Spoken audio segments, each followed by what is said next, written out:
One of the key starting points would be get involved with your rep, have him or her really go through and do product training. So that way you understand the ins and outs of the products, because when you're in front of clients, and this has helped me a ton with my own business, I understand coding so well and the value that it brings to the client, because a lot of people are like, well, paint's paint. It's like, no, it's not. There's different qualities, different return on investment based upon the products. And this is why it costs more money to use these products. Don't be afraid to leverage your team. And I will preface this too, if you need that knowledge, you need that support, like start with the store manager and the rep. I would say avoid the part-timers and assistant managers because they're really new and trying to get their feet wet and getting stuff going. So from a knowledge standpoint, utilize the reps, the managers, etc., because they'll really help you a ton. All right, welcome to the Painting Business Pro podcast. I have a very special guest today, Charlie Knotts, former Sherwin-Williams district sales manager for 15 years, and now the owner of Double Diamond Painting in Colorado Springs. Also, just a good friend of mine. I've known Charlie for 14 years, probably at least. Yeah. So yeah, man. Hey, thanks for being on. Really excited to be chatting with you. Pumped, Ben. Thanks for having me on as well, man. Excited to be a part of the group and hopefully contribute some good stuff to everybody. Yeah, for sure. Well, I know everyone listening first wants to know, what was it like working with Sherwin? I see, because it was 15 years, right? 15 years, man. It was incredible. A long time. Yeah. Tell us about it.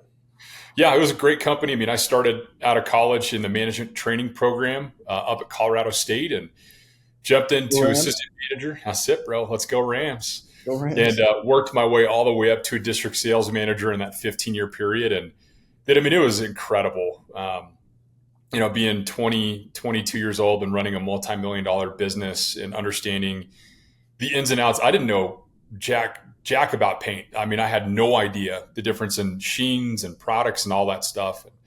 It was cool to really immerse myself in it and get to know how to run a business, the products, and then also getting involved in clients' business. Because I've had a chance to work with thousands of paint contractors over my tenure with SW, and got a chance to learn a lot of really good nuggets. Yeah. So what have you, I have so many questions about it, but first off, actually, some of the best, painting companies that were your clients, was there was there anything that they all had in common? Was there any pattern you saw? Because we'll get to Double Diamond, but I'm sure there's a lot of things you learned to influence you and the growth you've had just in a short time with Double Diamond. Yeah, I mean, a lot of the most successful painting contractors that I worked with were just really solid people, really humble, down to earth, and really just wanted to partner, in particular, wanted to partner with me in leveraging Sherwin-Williams to help them grow their business. And they were just really good people. Yeah. And you said they leveraged Sherwin. Say more, because I know, I'll just say for us, we did not have a good relationship with Sherwin at the beginning. And I feel like that's how it starts. It just seemed like it was at odds, not because of Sherwin, because we were like, oh, Sherwin's charging us too much, or there's a paint issue or whatever. And then, so for everyone who's listening, Charlie was our first ever Sherwin-Williams rep back, 12, 13 years ago. And you and Eric go back to high school, right? Yeah, dude, I grew up with Barstow. We went to junior high school and in high school and college together. And I met you when I jumped into my territory in Fort Collins.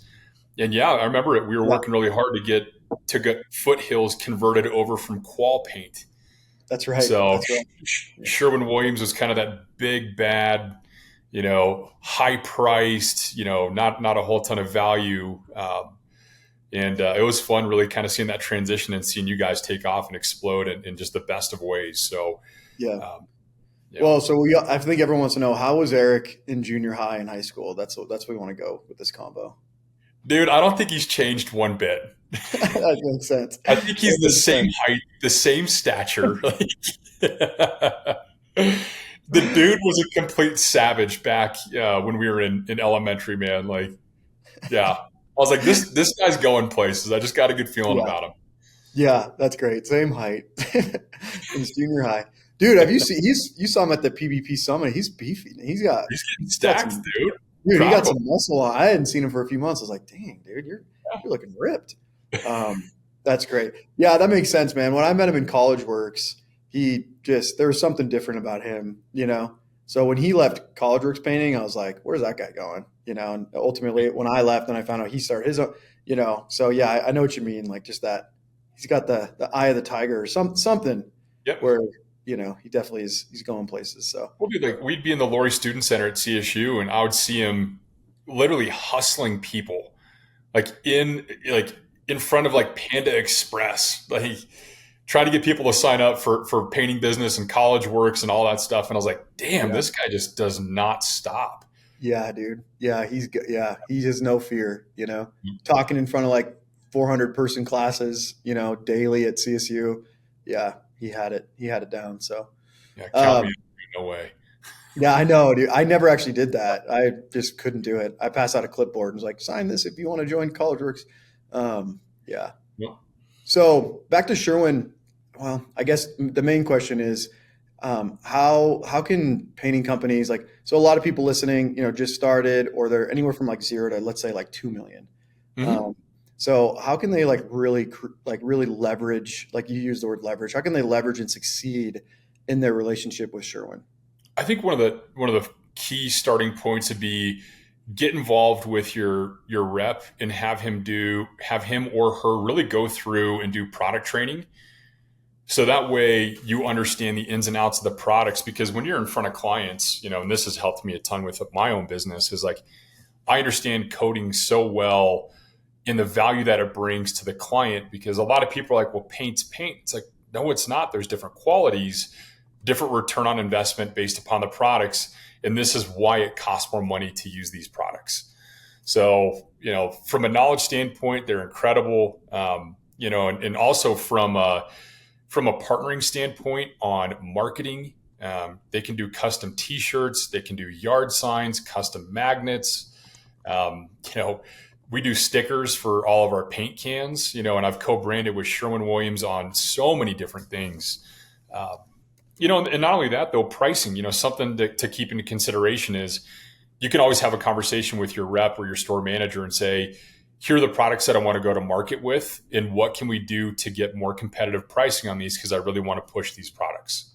Mm, You know, so I mean, if you're like, hey, I'm offering Duration Exterior and A100, or Duration Exterior and Super Paint is my main products, and I'm going to push XYZ, like, can I get a better price on these things? And a lot of times SW would say, absolutely, let's work on getting you better pricing and helping you be more competitive, which end of the day will help you win more jobs, and subs will be happy with better pricing, etc. yeah. So would you recommend people on that note with pricing, should Yeah, they should business owners instead of like, hey, give me better pricing across the board, like do they have a little more leverage if they say like these are my top two or three? Like what can you do for me there? absolutely. I'd go that route. Yes. Okay. Okay. Yep. You know, and also just, you know, keep your suppliers honest, right? You know, do your homework. And something that I would constantly do too is I would check on Home Depot's pricing, PPG's pricing, crossovers, understanding what the true crossovers are, and always keeping every supplier honest.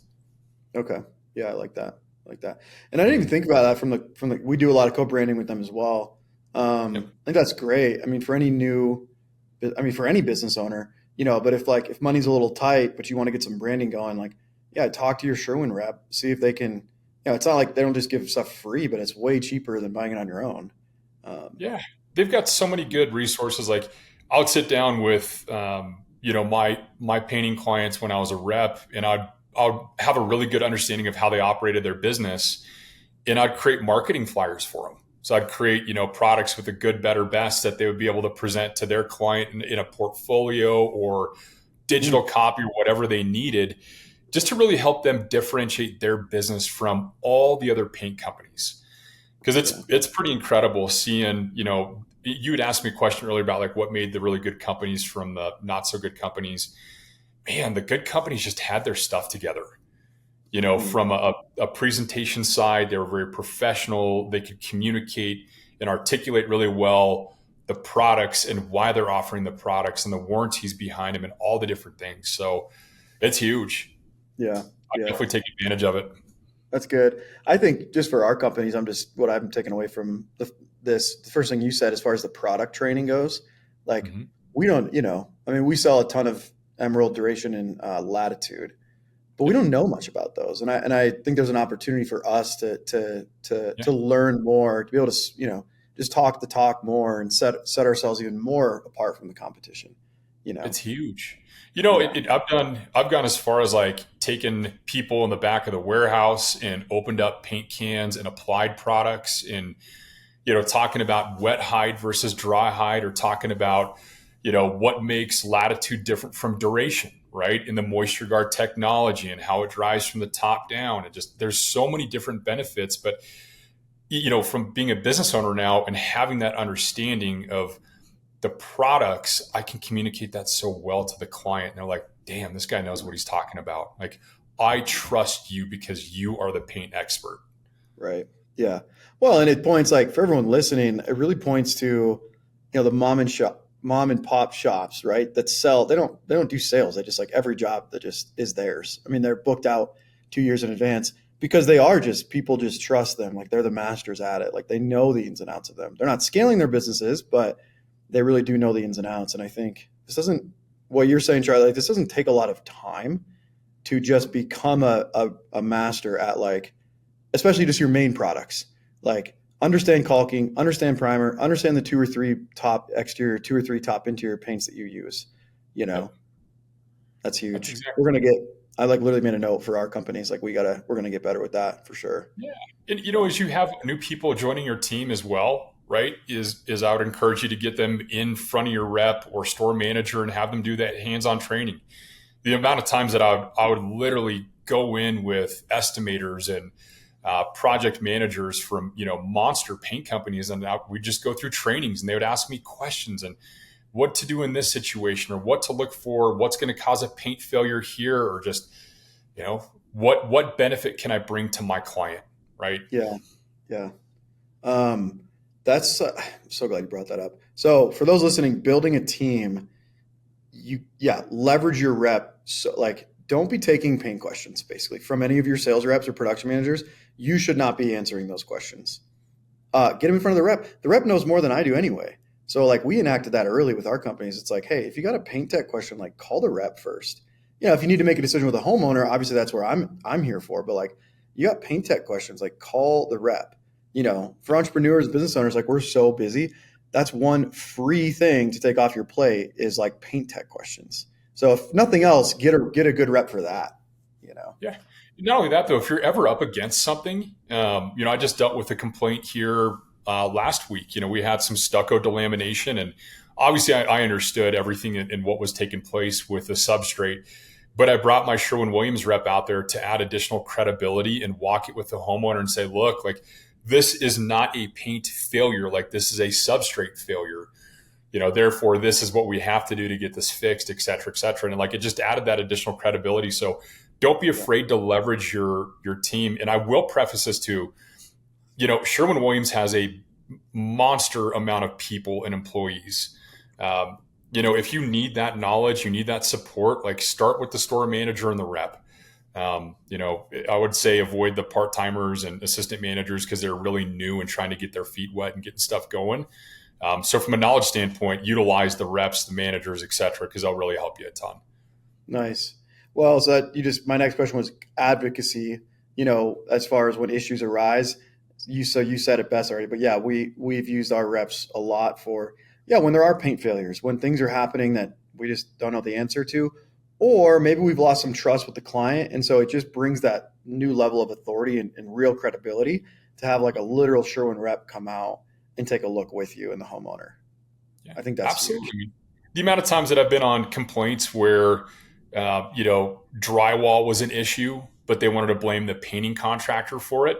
Yeah. Oh yeah. And I'm out there and I'm like, this is not a paint issue. This is inconsistencies in regards to texture. So we need to work on getting the drywall fixed before it gets, executed properly and looks right. So, I've really stepped up to help a lot of painting contractors in the past. And, if I were to go in on it on my own and be like, no, it's a drywall's issue, drywaller's issue, they'd be like, no, dude, you painted it. It's your issue. But Yeah. bringing in that Sherwin rep to really help advocate for you too, it's a Yeah. game changer. It helps a ton. It really is. Yeah. So everyone listening, like, please do that. if nothing else, get to know your rep, see them as an ally, not as an adversary.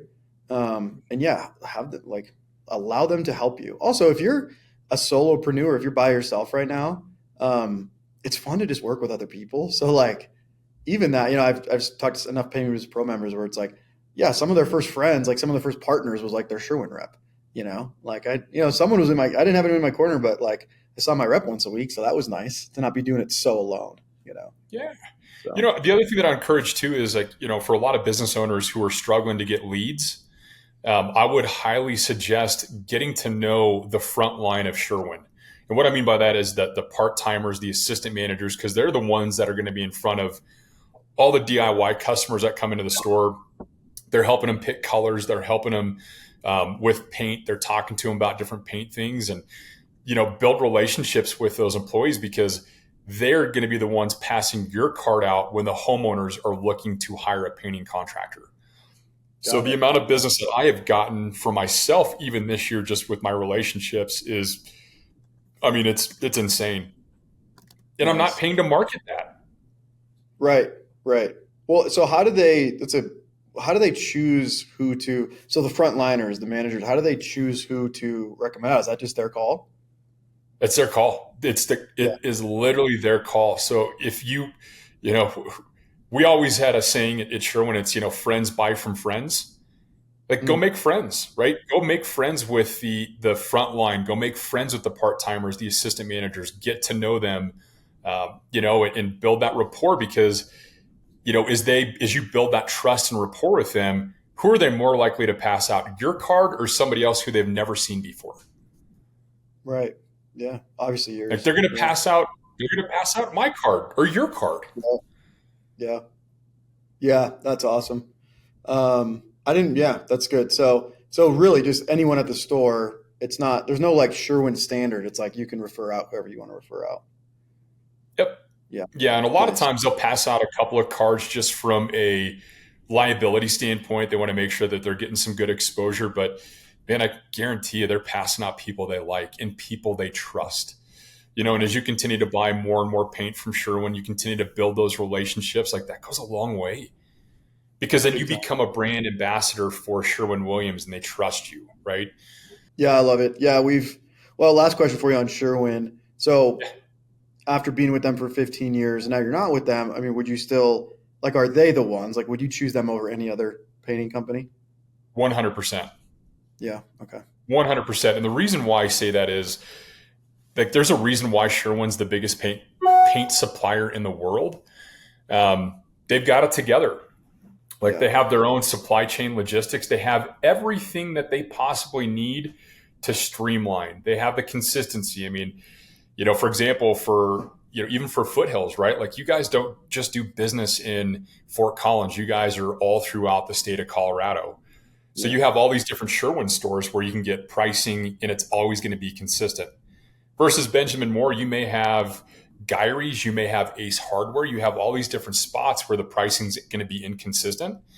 So hands down, I truly believe in the support from them. I believe in their products, their pricing, they make life easier for me. And we have a lot going on as entrepreneurs. And if I can make life easier for somebody else, like you're damn right, I'm going to use them. Yeah. 100%. Yeah. Well, and it's good to hear from you just being with them for so long, and now that you're not, like, of course, if you're an employee, you probably wouldn't need to say that, but now that you're not, it's good to hear that. And I've just met, I was talking to Matt Smith. I don't know if did you know him? Yeah, dude, I worked with him like a decade ago. Yeah. He's awesome. Great guy. Yeah. Super great guy. And I think like, that's why, because we've attempted to go to Bear, we've attempted to go to Ben Moore. Like we've definitely played the field, let's say, with all our companies. Yeah. But we should keep coming back to Sherwin, mostly because they first of all, they can keep up with us. Like during COVID, they were the only company that could keep up with our demand. Like, or not even, it wasn't even COVID. It was when there was the big freeze in Texas and all that paint died. Yeah. Yep. Miserable for everybody. They were the only ones. And I'm sure a lot of people listening, like if you were in business during that time, it was just Sherwin that could really keep up. But their people are great. Like I just rarely do I run into a Sherwin-Williams employee, no matter what their level is, that isn't like a really awesome person to work with, Yep. you know? We had Caitlin Kenworthy for the last like 4 or 5 years. And we're so sad. And she just moved to Utah, for Right on.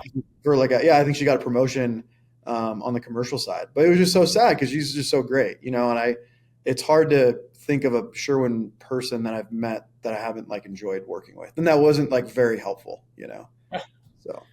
It's a good company, man. That's a lot of really good people. They pour a lot of training and love into the employees, it's awesome. Yeah. And you can tell that. Yeah.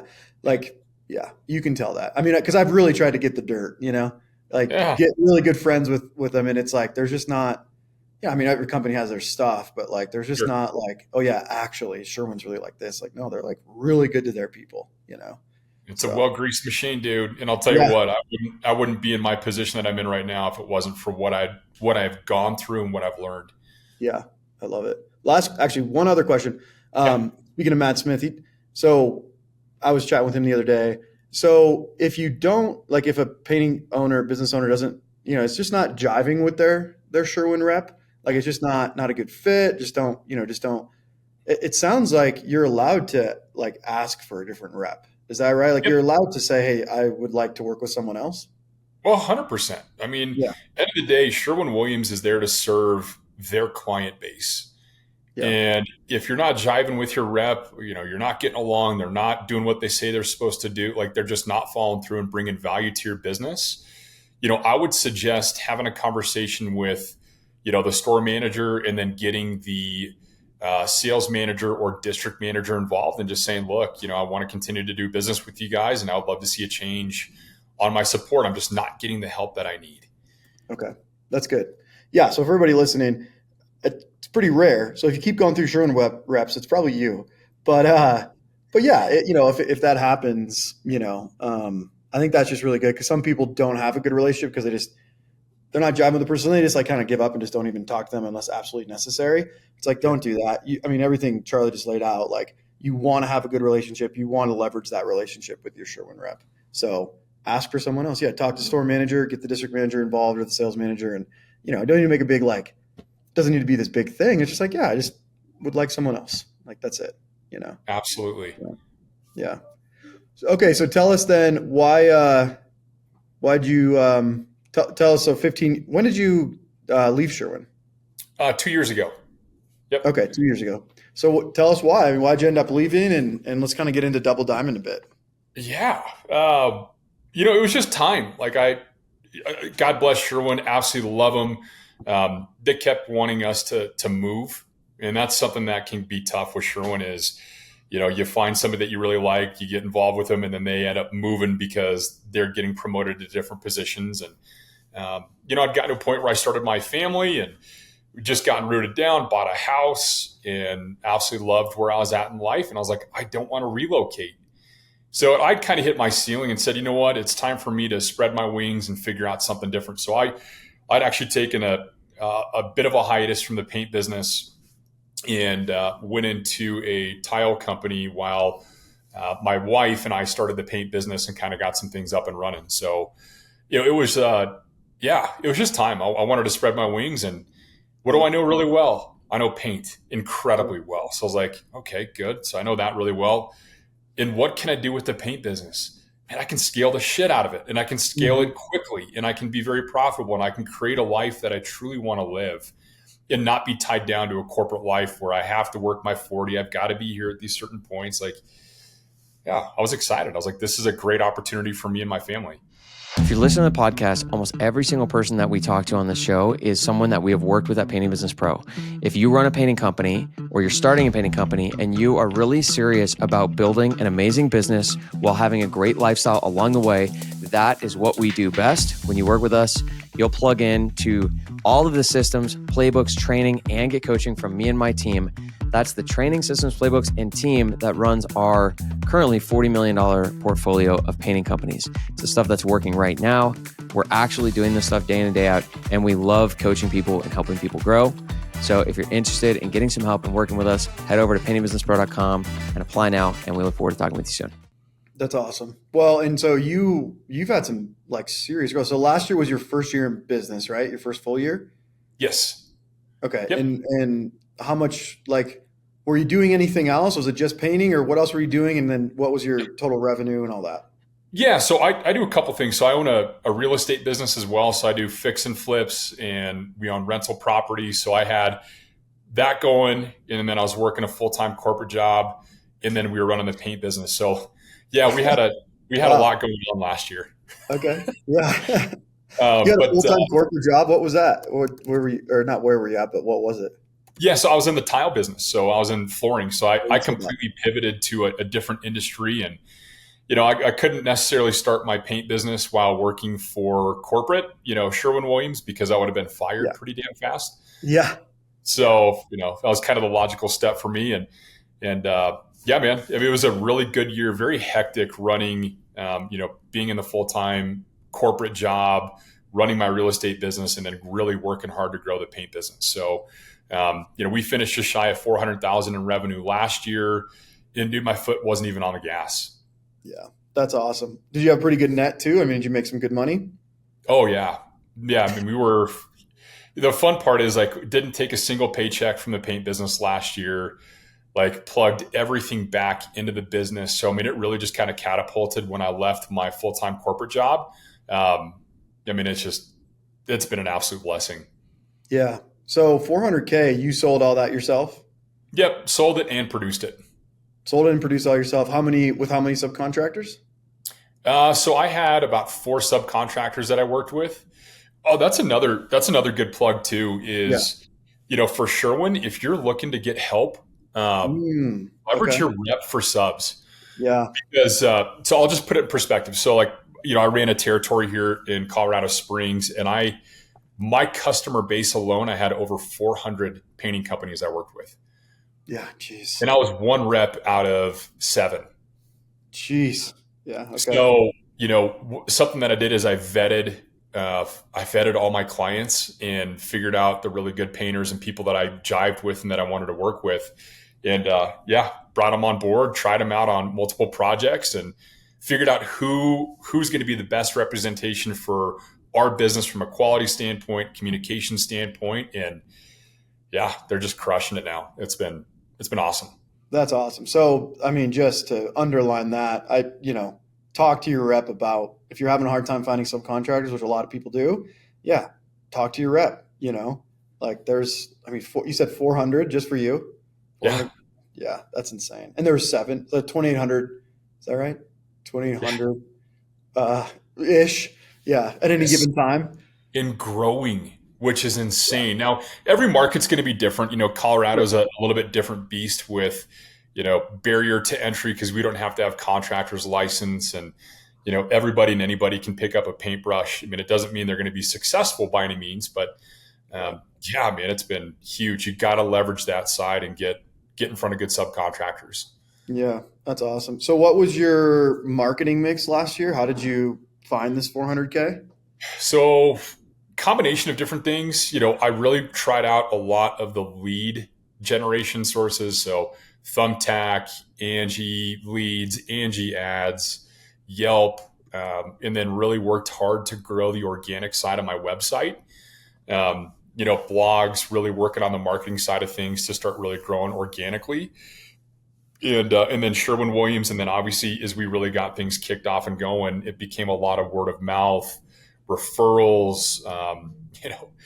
The other thing that I did too is I had a couple young kids in my neighborhood, and I paid them like $100, and they went out and handed out like 500 plus flyers. And those are actually some of the first jobs that we booked. Nice.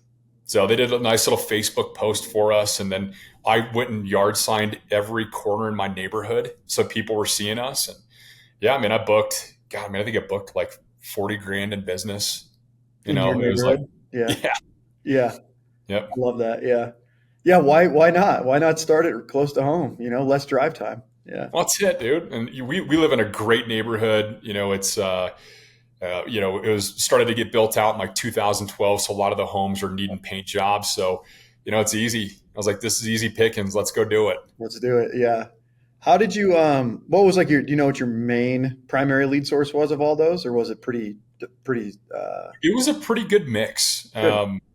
Yelp was insane in regards to leads, but the lead to estimate conversion was really low, but I booked a ton of work from them. Nice. Angie's was probably my best source of marketing last year, which was really odd because it's horrendous this year. Yeah. So, it's always changing, and this year it's been, the organic search, the referral, the Google side of things has just absolutely exploded. Nice. Well, how did you said word of mouth referrals, so quite a bit with that. What did you do? I mean, just for me, I want to make something that's really important to our company is the customer journey.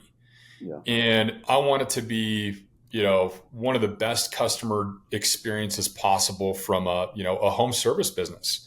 So, having impeccable communication, making sure that we're meeting deadlines, making sure that the job is being done correctly, and just, making the customer feel like a human being and not just a transaction.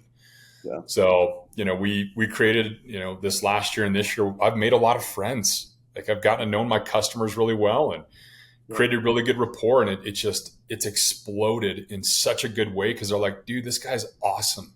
Like give him a call. Like he'll take good care of you. Amazing communication. I mean, that's made all the difference in the world.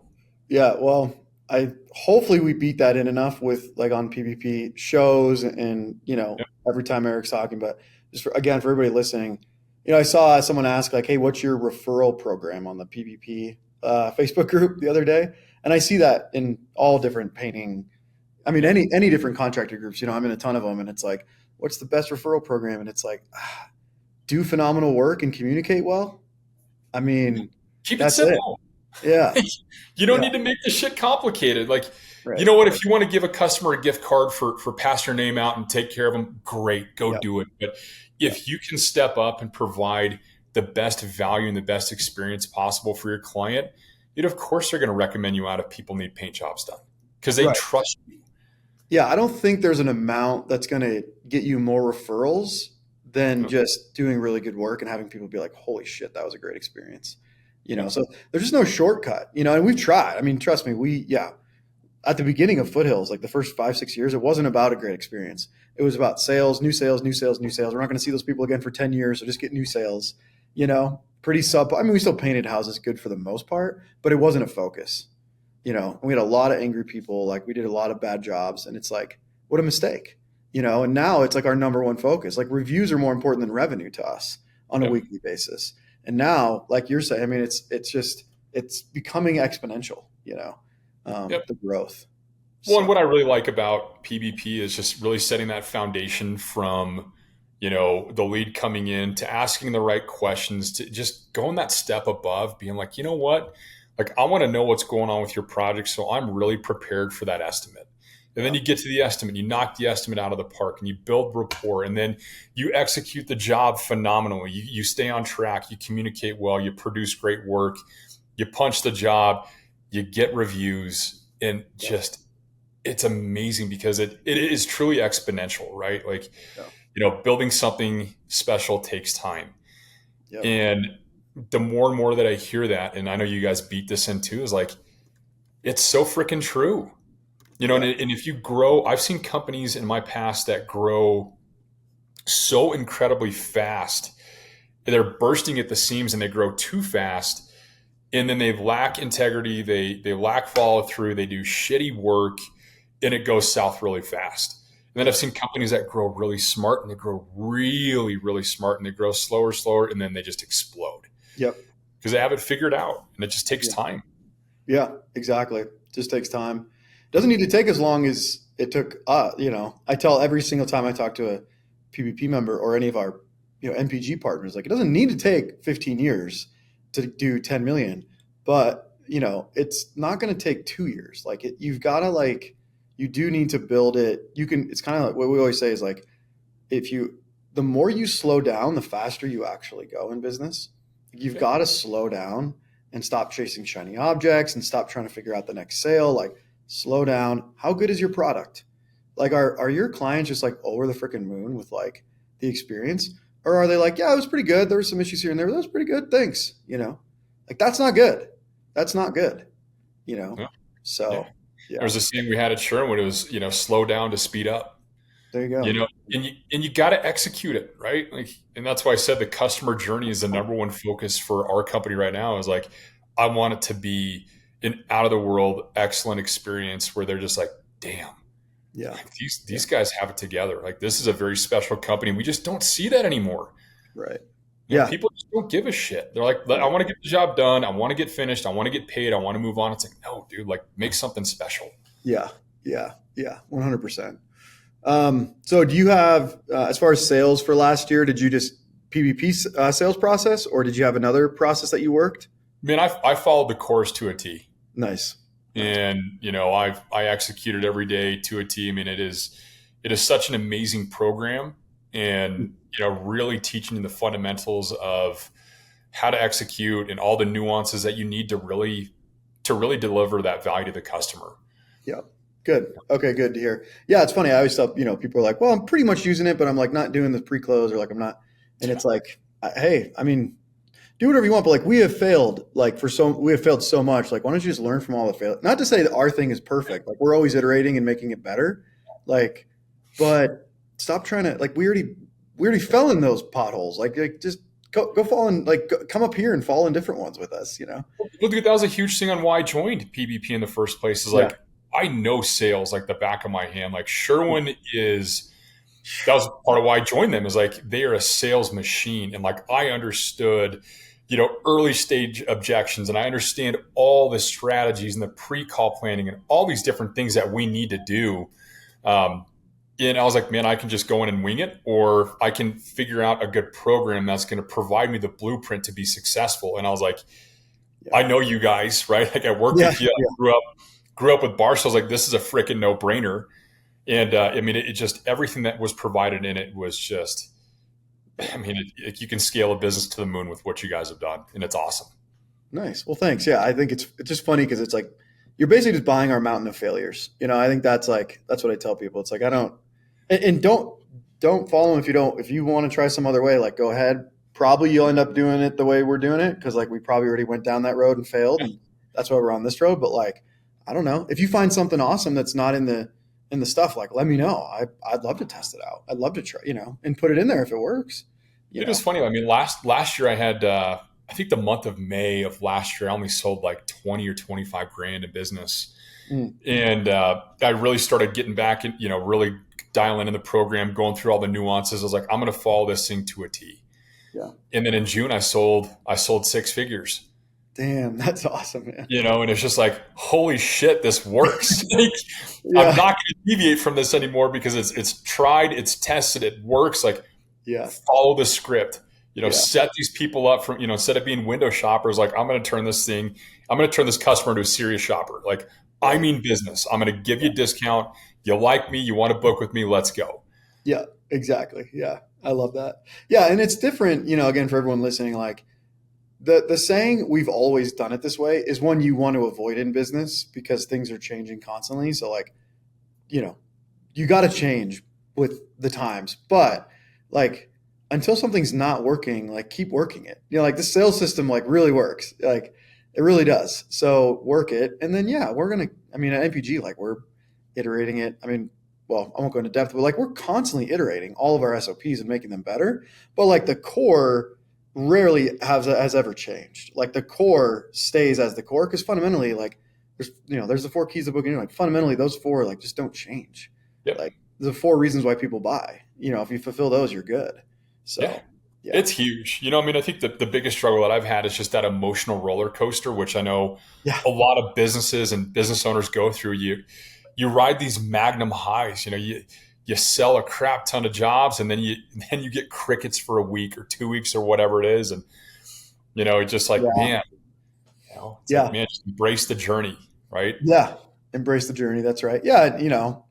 Build your pipeline. Like, don't overreact if you have a bad week. If you're 2 for 12, just assess your performance. Like, I don't know, were you stressed about something? Like, were you really worried about money? Were you worried about something else? Or were you like, no, I had a good week, and then, you might get through 4 callbacks that week, but don't let like one bad week ruin the next 3. That's what happens with like sales slumps. Like, one bad week of sales is not a slump. you turn that bad week and you make it mean that you're like messing up your sales or that there's something wrong. Like then you go 4 weeks and like you said in May, and it's like, hold on, slow it down. Let's get back to the basics. Let's get back to fundamentals here. With any role, sales, production, office management, it doesn't matter. Get back to the fundamentals. So, Amen, dude. So you're Trent. So this year, how's this year going? It's been awesome. It was a slower start to the year. January, February were quite a bit slower than I had anticipated. But man, March hit and we just went through the frickin' roof. Nice. So, God, last month alone, we did, I sold over 125,000 in business last month alone. Nice. I was looking at my numbers here just a little bit ago before we jumped on the call. I think I booked 30 grand this week alone.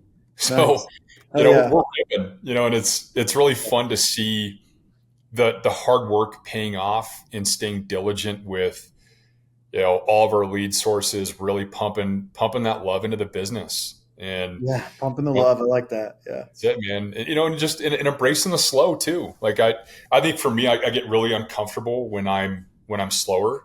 Yeah. When I don't have an insane week of, 10, 15 plus estimates and I'm producing 20, 30 grand in a week, like shit, what do I do? Yeah. And I've had that week this week, but like I'm still booking jobs and I'm like, you know what? I'm going to go play golf. I'm going to go to my son. I'm going to go get lunch for my son and go to his school and we're going to hang out. And I was like, this is why I do what I do now. Right. Oh, that's so great, man.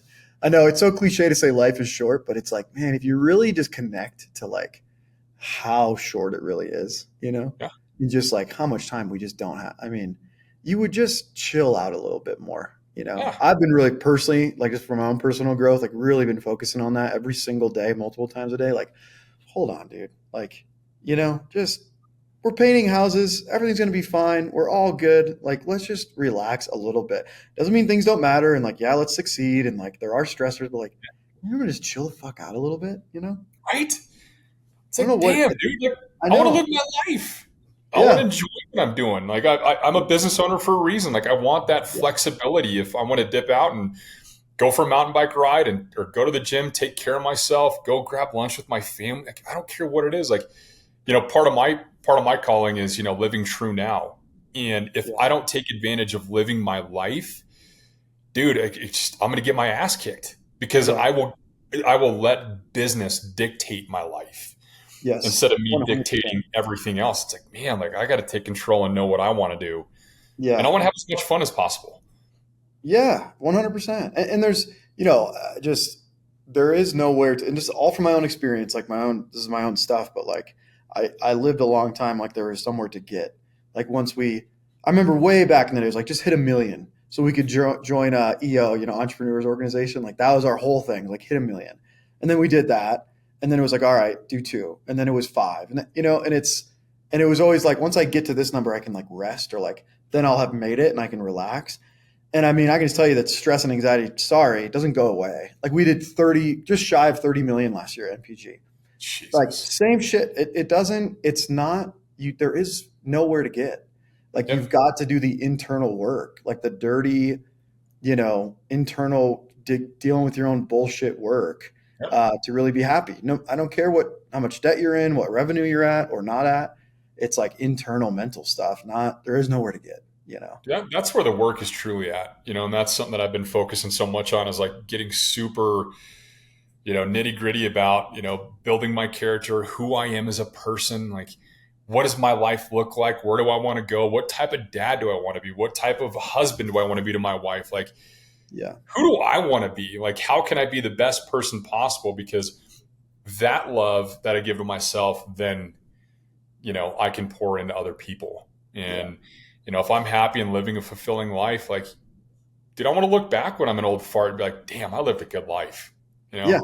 Fucking traveled. We ate good meals. We laughed. We were connected. Like, there was purpose. We delivered. We had a great business. We took care of people. Like, I love it, man.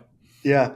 This Peter Diamandis, I don't know if you heard of him. He's just like a serial entrepreneur, awesome guy, very positive. Like he's very at the cutting edge of what's happening in the world. And he's like, we're gonna be okay. We're gonna make it. Like there's some really amazing things happening with AI and robotics and modern medicine and all this stuff. And, one thing they talk about a lot is not so much your lifespan, but your health span, like how many good years do you have versus like how long did you live?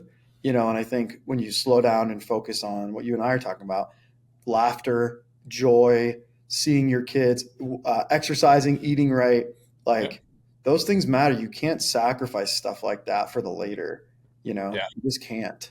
So that's huge, dude. And that, there's a good quote from a book. I can't remember where it came from, but it's like, it was called Die with Zero.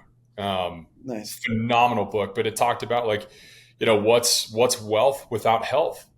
Yeah. You know what I mean? It's just like, man, like we go through these phases of life and this, man, I'm going to live my life someday when I retire. Oh God, then I'm going to travel and go do all these things. And then I'm really going to take care of myself. And, I really found myself when I was working at corporate, dude, it was just this constant grind. Like I had to grind, couldn't take the time off that I needed, stopped taking good care of myself. Like wasn't going to the gym, was drinking a lot, it just sucked. And now I'm like, man, I completely changed and turned my life upside down and for the better. And I'm like, I'm going to take care of myself and I'm going to enjoy my life and I'm going to laugh. I'm going to have fun. I'm going to keep things light and I'm going to grow this business, exponentially. I'm going to grow it slow. I'm going to enjoy it. And I'm going to grow however high I grow. Yeah.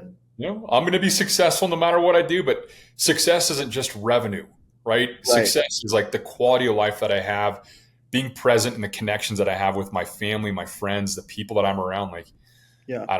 That's it for me. Love it. Yeah. No, it's great, man. I think it's just so, you can't like undersay what we're talking about. Like, I don't think you can like understate, the importance of like slowing down, connection and being present. Like it's just critical. And it's harder. The more things are tough, like if business is tough or you're in debt or you're not growing the way you want to, it's definitely harder. Like, don't get me wrong. Like it is harder, but it's even more important at that time, but you've got to just practice it, because like the faster you think you need to speed up is the more you need to slow down. So you got to like override that brain pattern, especially people like you and me, like, just because you and I've talked besides in this podcast, like we're so go. We so want success and to like be the best. It's like, then slow down a little bit and like look around, Yeah, dude. I mean, shit, I was on a hike with my family the other weekend and, luckily I didn't have cell phone service for very long during my hike, but right before we started hiking, I got a message from a client and the client was like, "Hey, Charlie, we've got an issue on XYZ. Like, can we get this taken care of?" Yeah. And I could have gone two routes, right? I could have either completely derailed my hike and being present with my family and thought about it, or shut it down and enjoy the time with my family and take care of the client when I wrapped up my hike. Yeah. And I chose to take care of my family and enjoy our hike and had a blast with my family. When I got done, I called the client, was like, "Hey, what's going on?" And "Yep, we'll get you taken care of." I was like, "Dude, thanks for calling, man. Like, I know it's the weekend, but yeah. I was like, "Great. I'll see you Monday." Yeah. Yeah. Well, and I can tell you that never stops either. I, this morning, so I'm not client facing anymore, but I found out from our new marketing partner for Google Ads, we're testing a new person who I'm cautiously optimistic with. She said, "Hey, can you call me?" And I call her and she goes, "Yeah, so all your landing pages for your Google Ads are broken. Like they're all just like 404 error. Like they're just not working." I'm like, "How long?" She's like, "I can't tell, but it's been at least like 2 months." Like, are you kidding me? And it was the same thing. I was headed to I actually got I don't know if I just said that. I was heading to my massage, like an hour and a half massage. And I was like so super frustrated, like, dude, that's not okay. And also like irritated with myself. Like, how do we not catch that? And then it was like, you know what? Like it's got like a week from now, this is not going to be that big of a deal. How about I just put this aside and go have a great massage, Then I'll go have a great conversation with Charlie, There's always, so there's just like, my point to that is like, for everyone listening, there's always the next thing. Like it's not, if that client just gets handled, then I'll rest. Like, dude, no, it'll be something else. It'll be something with your spouse or your kids or another client. So you've got to just, it's just mental. It's not out here. It's like inside, We don't get this time back. And it's so easy for shit to pull you in a million directions. And I think that's a fun journey that I'm on right now. And that internal spiritual side of things being like, I want to master being present so I can I can be there with my family, and I can enjoy seeing my kids grow up. And I'm going to be that dad, where my kids look back like, damn, dude, like we got a great relationship. Like, thanks for always being there for me. And always, you set your phone down at certain times, like you were away from the business, like you took care of shit when you needed to, but like you gave me your all. Yeah, that's awesome. Yeah. Well, that's actually the last question for the show. So I'm having my first kid at like a month from now. Holy shit. Let's go. Yeah, June 28th. Yeah. Wow, that just hit different when I'm like, so give me some advice, man. I'm panicking. Yeah. What's your advice for first time dads? Dude, soak it up. That's all I got to say, bro. Is like, no book, no nothing's really going to prepare you for what's next. It's just enjoy it. Embrace the tiny little human that's going to be coming into your life, man, because they grow really fast. And just, oh, man. Yeah. Like my daughter's 3, my son's 5, and I'm like, God dang, stop growing so fast. Dang. Yeah. Okay. That's good. Definitely I'll try to remember that when I'm sleep deprived, like at 4 a.m. in the morning. Yeah. Have your bags packed, like be prepared for hospital. Like, start having your stuff ready to rock and roll in your house. And, that way when you get the call from your wife being like, dude, I'm having contractions, we got to go. Like you have your stuff, you're ready to rock and roll. Everything's loaded and you're ready to go. But dude, it is the best blessing on the planet. Nice, man. Yeah. We're excited. We started a little late, because we were considering maybe just not doing it because life was super great. I mean, is super great. Traveling, like, dual income, no kids, all that. And then we were like, yeah, I think we want to do this, don't want to regret not doing it, not to say whatever. My stepdad's one of the happiest guys I've ever met, never had kids. So there's not like a right answer, but yeah, we said, we think this is the best thing for us. So we're excited, nervous, but we're excited. You're gonna be a wonderful dad. Your wife's gonna be an amazing, mom. And you just soak it up, dude. It's gonna be incredible. All right, man. Well, thanks for that. Yeah, I'll focus on that big time. So, Charlie, thanks for being on, man. This was super awesome and helpful. I mean, for me, and hopefully, for everyone listening. So we'll have to do it again sometime soon. Yeah, Ben, I appreciate it. PBP's been incredible. Thank you for all the support that you give to all of us, and really grateful to be a part of it. So thank you. Yeah. Hey, you're the man. We'll see you later. Hey guys, if you're enjoying the show, it would mean the world to me if you would leave a quick review for the podcast and what you gotten out of it. It helps our show reach more people and inspire more people. Thank you so much.